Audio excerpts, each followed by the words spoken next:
6:15 p.m. This is the Sri Lanka Broadcasting Corporation. The news edited by Dilini Gunawardena, assisted by Sanjay, and read by Geethanjali Ramanayaka. The headlines. The President directs to build a new overhead bridge for the Bambalapitiya railway station. More relief is provided to the disaster-affected areas of the southern province. Arjuna Herath is appointed as the chairman of the Sri Lanka Personal Data Protection Authority. Malaysia assures support for Lanka to enter regional comprehensive economic partnership.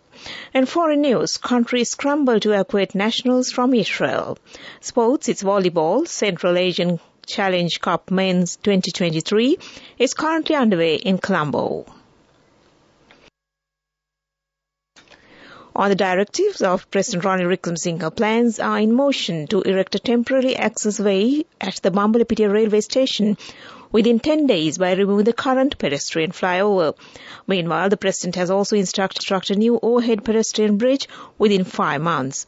The State Development and Construction Corporation has been entrusted with the project under the oversight of the Road Development Authority. State Minister of Defence Pramita Bandara Tendakone has been engaged in an observation tour of the disaster-affected areas of the Matara district due to the prevailing bad weather conditions. The government has already taken measures to provide relief to the people who have been displaced due to disasters, and a large number of relief service teams, including the armed forces, have been called to those areas to provide relief to them.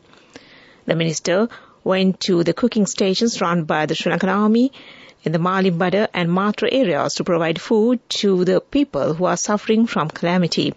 At present, the troops of the 3 armed forces have taken steps to provide cooked food and other necessities to the affected people. A discussion was held at the Matra District Secretariat regarding the next step to be taken to provide relief to the displaced people, with the heads of other government institutions, including the District Secretary, the heads of the 3 armed forces and the police chiefs. This news broadcast comes to you from the Sri Lanka Broadcasting Corporation. People's Bank Excelsior. Live the life you want.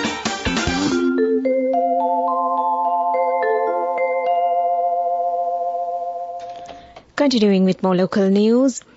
A board of directors has been appointed for the Sri Lanka Personal Data Protection Authority, established with the primary objective of safeguarding personal data within the nation. In a significant milestone for data protection in South Asia, Sri Lanka's Personal Data Protection Act No. 9 of 2022 has been making strides towards full implementation. The Act aims to safeguard personal data held by various entities, including government bodies, banks, telecom operators, and hospitals. This legislation was developed through a transparent process, with draft versions made available for public comments since June 2019. Leading the board of directors is Arjuna Herath, a senior chartered accountant and former consulting leader of Ernst & Young in Sri Lanka and the Maldives. Other members include attorney at law and former state counsel Nisit Abesurya, present counsel Saumya Amarasekara, digital law expert and chair of the PDPA drafting committee Jayantha Fernando, additional secretary to the president Dr. Sulakshana Jayawardena, ISO lead auditor and technology management specialist Bim Sarasenaratna, and electronic engineer and digital strategy specialist Sehan Vijay Tilaka. Malaysia will support Sri Lanka's application to join the Regional Comprehensive Economic Partnership.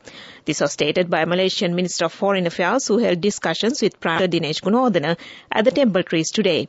The Prime Minister stated that Sri Lanka's entry into RCEP would bolster its economic connectivity within the broader Southeast Asian region.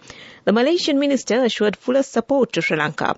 The Prime Minister affirmed the government's alignment with the future vision of ASEAN for the Indo-Pacific area, pledging full support for the advancement of this economic perspective.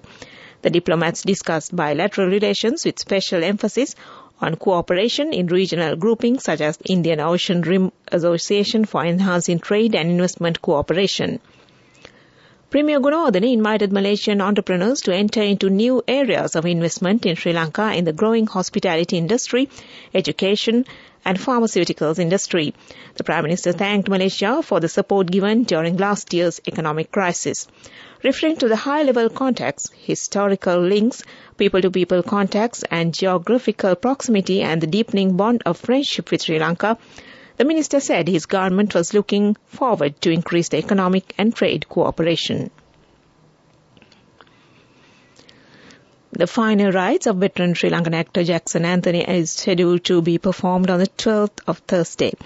The funeral will take place at the St. Peter and Paul's Church in Ragama at 3 p.m. The remains of the much-loved actor will be placed at his private residence at number 57, Vanigasuriya Vatta, Ragama, Kadawatha. An esteemed actor in Sri Lanka cinema, theatre as well as television, Jackson Anthony is one of the most popular artists in Sri Lanka and won National Award for the Best Actor for records 16 times. He was also well known for his immense talent and versatility as a director, producer, singer, screenwriter, television host, novelist, columnist, lyricist, historian and traveller. Meanwhile, Prime Minister Dinesh Gunawardene has expressed his heartiest condolences on the untimely demise of the veteran actor. The Premier further says the loss of Jackson Anthony is irreparable. He further admired the explorations made by the veteran artist in many aspects such as history, media and environmental legacy. And that ends local news for now. People's Bank Excelsior, a comprehensive banking services package with a branded checkbook as well as debit and credit card exclusively for you. People's Bank Excelsior, for professionals who dare to dream. In the main news story, Minister Kanchan Wijesekara says that a discussion was held this morning with Minister Jeevan Thondaman and the officials of the Irrigation Department, Water Board and other government officials. The discussion focused on the flooding experience in the Matra district and issues raised on the construction of the salinity barrier across the Nilvala River. It was decided to implement a short-term technical solution with the assistance of the armed forces and the supervision of irrigation and water board engineers to immediately reduce the water levels from flooding. It is further expected to propose a long-term permanent technical solution to be implemented with regards to flooding and drinking water issues. And that was the main news story. The main news story is brought to you by Sinhala Veda Mahatmya. The main news story was brought to you by Sinhala Veda Mahatmya.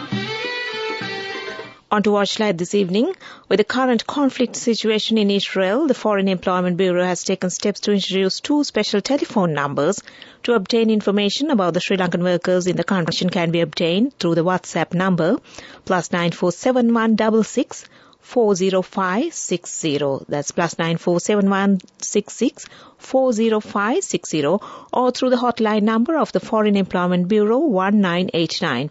At present, about 8,000 Sri Lankans are working in Israel and 90% of them are engaged in providing nursing services. Meanwhile, the Minister of Labour and Foreign Employment, Mr. Manush Nanayakkara, contacted the Sri Lankan Embassy in Israel and inquired about the situation of the Sri Lankans there. The Employment Bureau to take necessary measures to ensure the safety of the Sri Lankan workers. And that was Watchlight. Now moving on to world news in the headlines. Countries scramble to evacuate nationals from Israel. The US moves warships closer to Israel after Hamas attack. Deadly landslide and flood hit Cameroon capital. As the fighting continues in Gaza and Israel, countries are trying to get their nationals out. A plane from Tel Aviv to Serbia landed today, and the Serbian embassy says another flight is scheduled. Romania said around 800 people have been brought home from Israel, with more to come. Thailand announced it's preparing emergency teams and planes to rescue nationals in Israel. Flights from Kazakhstan are also being readied. Poland has already confirmed the first plane had landed back in the country from Israel, while the UK Foreign Office has warned against all but essential travel to Israel.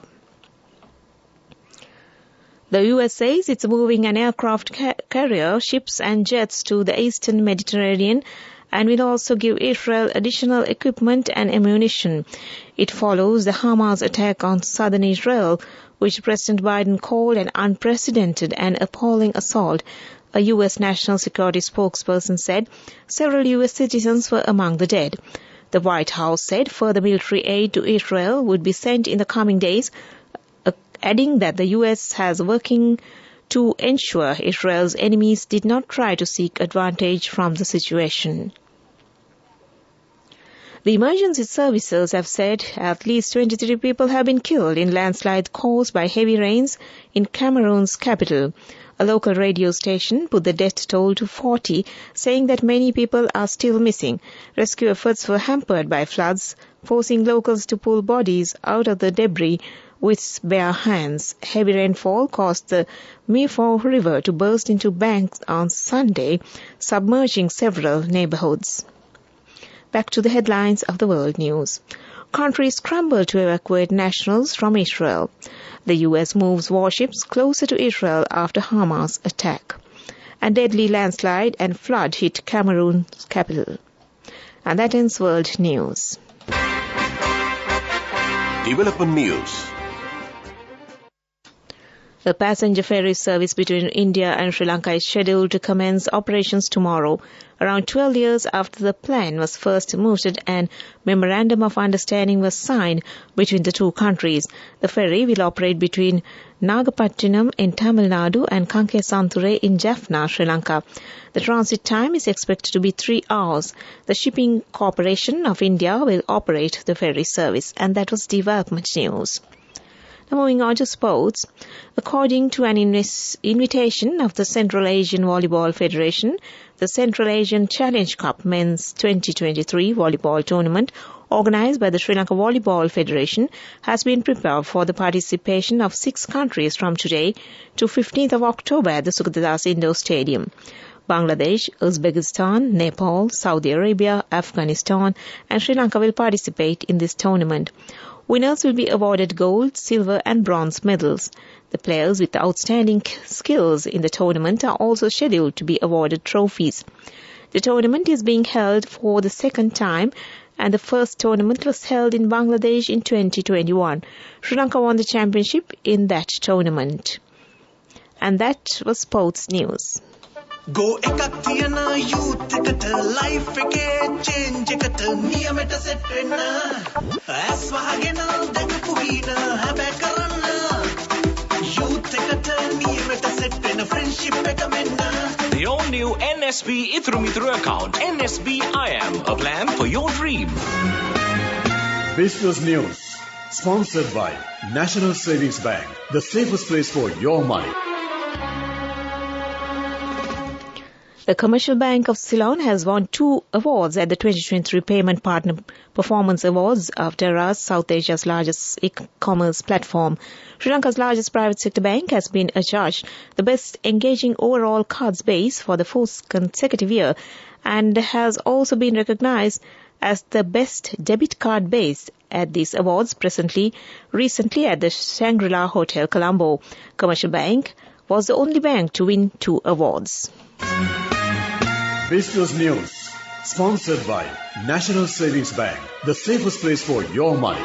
Go ekak tiyana youth එකට life එකේ change එකට නියමෙට set වෙන්න ඇස් වහගෙන දැකපු වීන හැබැයි කරන්න youth එකට නියමෙට set වෙන friendship එක මෙන්න. The all-new NSB Ithru Mithru account. NSB IM, a plan for your dream. In economic news, among 50 countries offering digital nomad visas, Sri Lanka stands out as the best value for money, boasting an average monthly cost of living at USD 624. This represents 14% savings in disposable income compared to the second most affordable country on the list. A digital nomad visa is a temporary residence permit that allows remote workers and freelancers to live and work in a foreign country for an extended period while conducting their work online. And that was economic news. Weather report. Atmospheric conditions are favorable for afternoon thunder showers in the eastern, northern and north central provinces. Showers or thundershowers will occur at several places in the eastern, over central, northern and north central provinces and in the Kurunegala district during the evening or night. Fairly heavy showers above 75 millimeters can be expected at some places. Several spells of showers will occur in the western, Sabaragaon and southern provinces and in the Puttlam district. That was the report. Prior to concluding this news broadcast, the headlines once again. The President directs to build a new overhead bridge for Bambalapitiya railway station. More relief is provided to the disaster-affected area of the southern province. Arjuna Herath is appointed as the chairman of the Sri Lanka Personal Data Protection Authority. Malaysia assures support for Sri Lanka to enter regional comprehensive economic partnership. Foreign news, countries scramble to evacuate nationals from Israel. Sports volleyball Central Asian Challenge Cup Men's 2023 is currently underway in Colombo. Well, with that, we end this news broadcast from the Sri Lanka Broadcasting Corporation, and it's back to Marila Vandot to keep you entertained this Monday evening. Over to you, Marila.